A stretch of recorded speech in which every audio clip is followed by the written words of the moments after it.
เกิดมาทุกข์แก่ก็ทุกข์หูจักสุคนละนั่งอยู่นี่เจ็บแขวเจ็บข้างเจ็บแข้งเจ็บขาปวดหลังปวดแอวเคยหมดสุคนนะหัวงอกตั้งแต่หัวงอกก็คือมันบ่เจ็บบ่ปวดกระทุกเว้ยไม่ออกเป็นเลยว่ะซองกระจกเห็นผมงอกนี่ถอนปั๊บหลดย่านเข้าว่าเจ้าของเถ่าเห็นบ่อายุ40คนเขาเอิ้นแม่ใหญ่ได้งวกปั๊บตาเขียวปื้อเลยเด้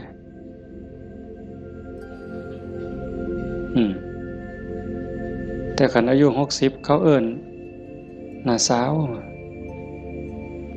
อายุปานใดล่ะ60ว่าแต่แม่น45หนู